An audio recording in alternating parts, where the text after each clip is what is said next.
देशाचे पूर्व प्रधानमंत्री चौधरी चरण सिंह जी यांच्या जयंतीनिमित्त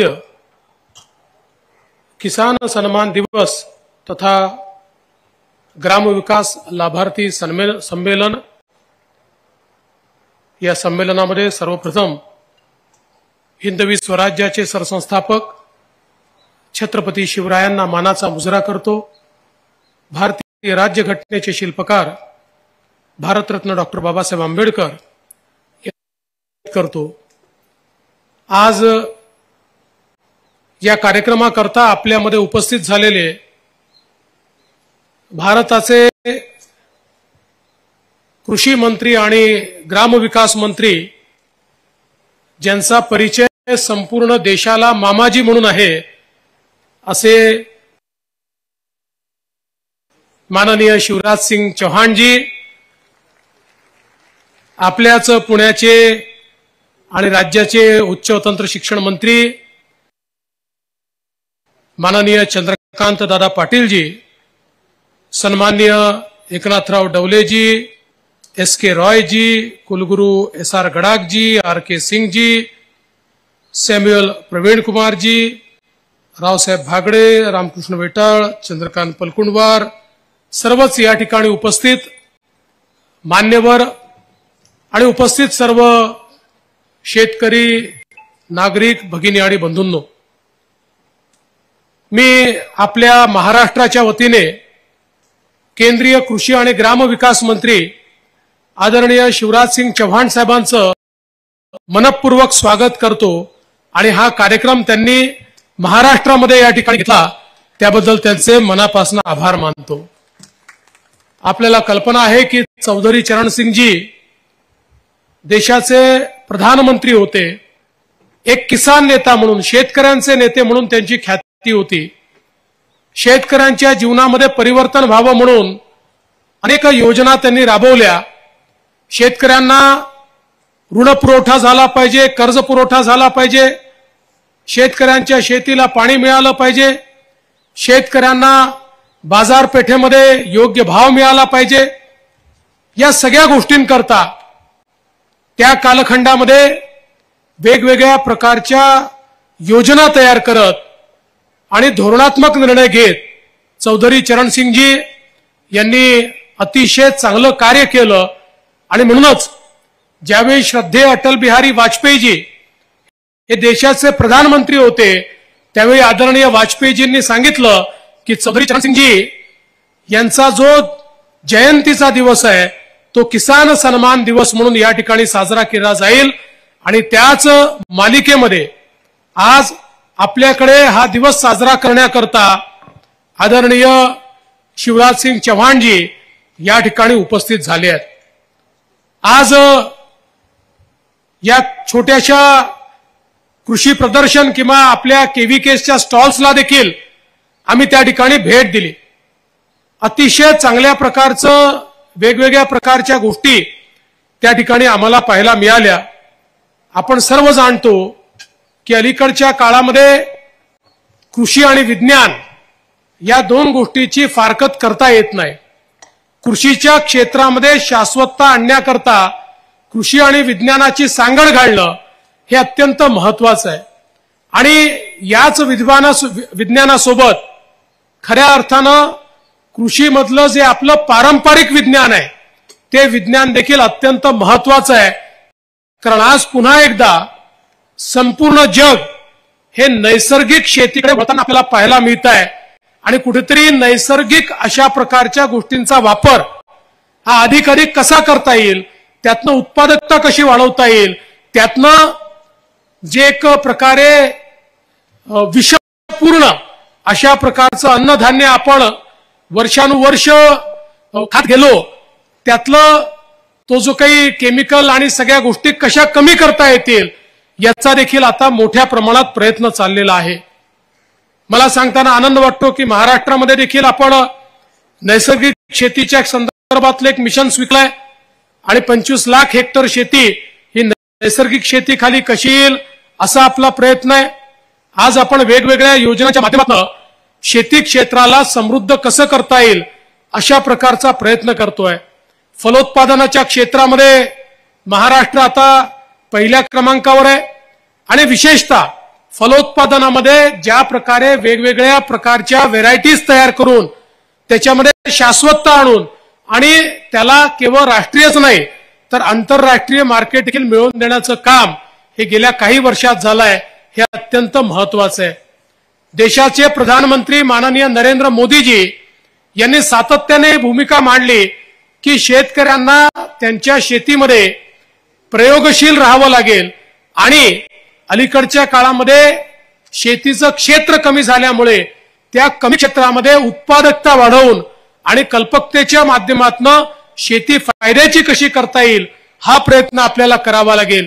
आणि म्हणूनच पर क्रॉप मोर ड्रॉपच्या योजनेपासनं तर वेगवेगळ्या योजना माननीय मोदीजींनी या ठिकाणी आणल्या आणि आता तर द्रोण दीदीचा जो कॉन्सेप्ट आणलेला आहे की ज्याच्या माध्यमातून आता प्रदर्शनीमध्ये आमच्या एक द्रोण दीदीची भेट झाली ज्यांनी यावर्षी स्वतःच्या भरोश्यावर 1000 एकर शेतीमध्ये ड्रोनच्या माध्यमातून संपूर्ण फवारणी त्या ठिकाणी केली।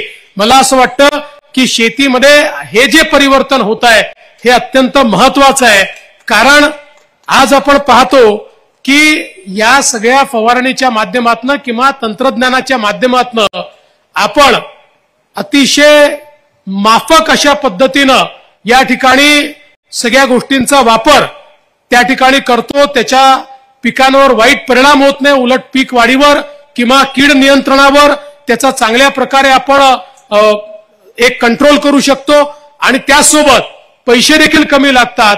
आज आपण पाहतोय की शेती क्षेत्रामध्ये हळूहळू जी काही आपल्याला शेतमजूर मिळायचे त्याची संख्या हळूहळू कमी होते आणि म्हणून शेतीमध्ये यांत्रिकीकरण हे अत्यंत महत्वाचं झालेलं आहे। पण हे यांत्रिकीकरण छोट्या शेतकऱ्याला कसं परवडेल हा देखील एक प्रश्न आहे आणि म्हणून मागच्या काळात आपण गटशेती सुरू केली, सामूहिक अवजारांची बँक आपण त्या ठिकाणी सुरू केली की ज्याच्या माध्यमातून शेतकऱ्यांना अशा प्रकारे यांत्रिकीकरणाकडे देखील जाता येईल। नानाजी देशमुख कृषी समृद्धी योजनेच्या अंतर्गत आपण विदर्भ आणि मराठवाड्यासारख्या क्षेत्रामध्ये मोठ्या प्रमाणात सॅच्युरेशन पद्धतीनं शेततळ्यांपासून तर यांत्रिकीकरणापर्यंत सर्व प्रकारचे इंटरव्हेन्शन्स त्या ठिकाणी केले आणि त्यासोबत मागेल त्याला शेतकरी अशा प्रकारचा कार्यक्रम आखून त्या माध्यमातून शाश्वत सिंचन कसं देता येईल याचा देखील प्रयत्न हा मोठ्या प्रमाणात आपण केला।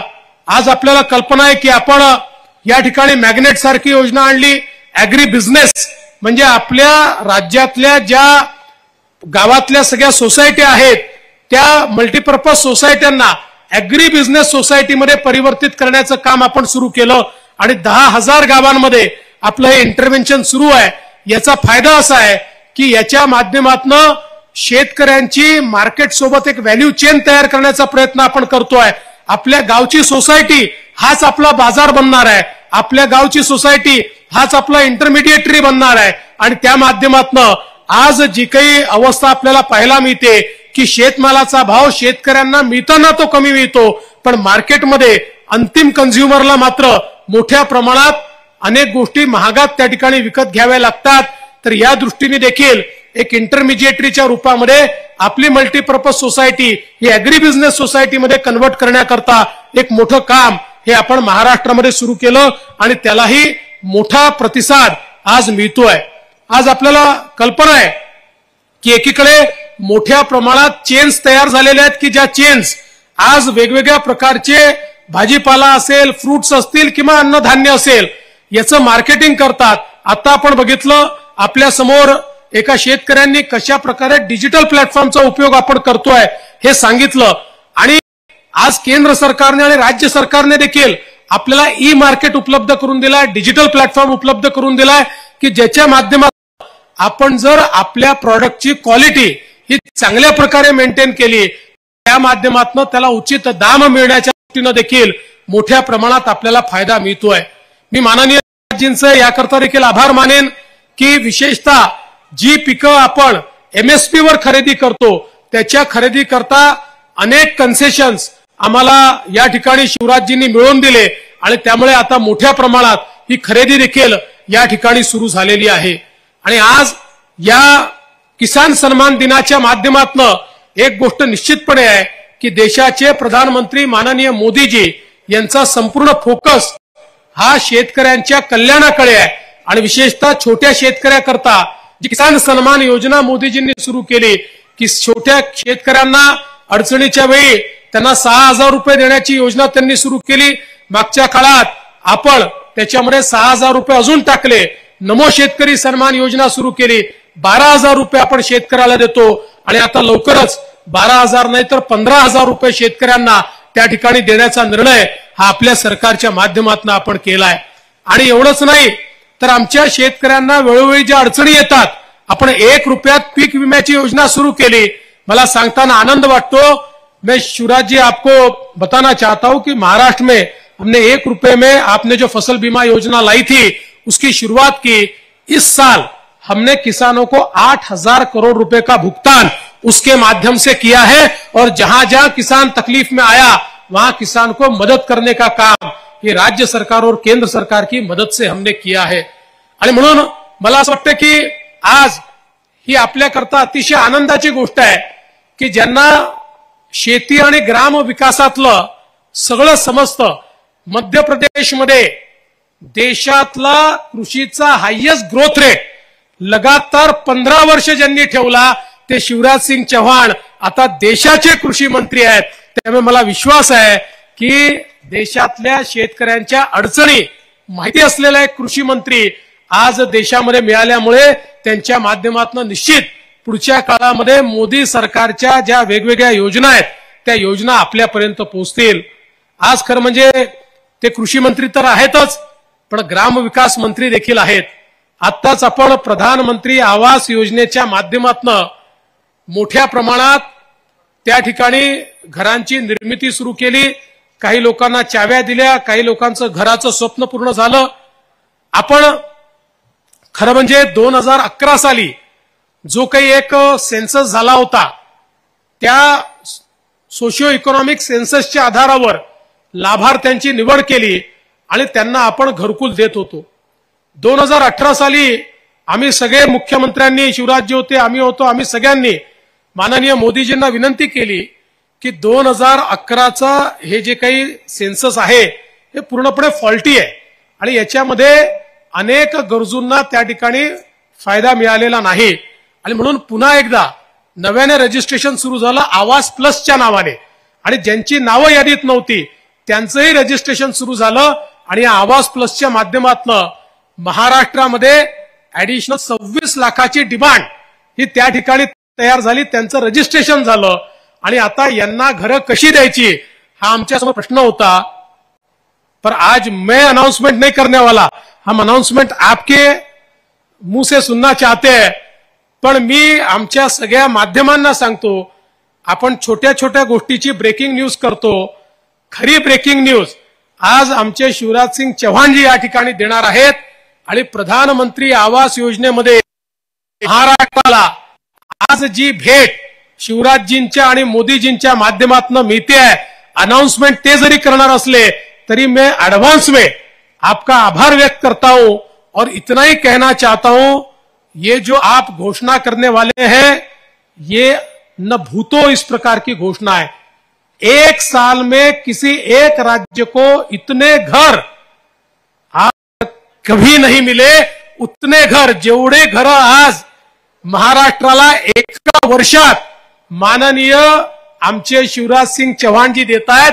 देशातल्या कुठल्या राज्यांना, अनेक राज्यांना तर 5 वर्षात मिळून जेवढी घरं मिळाली तेवढ्या घरांची अनाउन्समेंट एका वर्षाकरता म्हणजे एका वर्षाचं टार्गेट हे आपल्याला आता या ठिकाणी शिवराजजी देत आहेत और इसलिए मैं आपका एडवांस में बहुत बहुत आभार व्यक्त करता हूं क्योंकि मेरे बाद आपका भाषण है, फिर वापस मुझे आभार व्यक्त करेगा।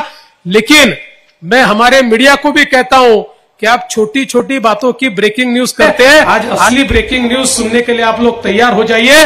मैं महाराष्ट्र के गरीबों की ओर से, किसानों की ओर से और महाराष्ट्र में रहने वाले, ग्रामीण इलाकों में रहने वाले जो हमारे बेघर गरीब हैं उनके माध्यम से आपको और मोदी जी को बहुत बहुत धन्यवाद देता हूं और अपने शब्दों को विराम देता हूं। धन्यवाद। जय हिंद, जय महाराष्ट्र। धन्यवाद साहेब। आपण या ठिकाणी आपल्या शब्दरूपी आम्हाला सर्वांना प्रेरणादायी आपले शब्द आपण वेगवेगळ्या कृषी क्षेत्रातील योजनांचा अवलोकन या ठिकाणी केलं, त्यासाठी आपले मनपूर्वक धन्यवाद।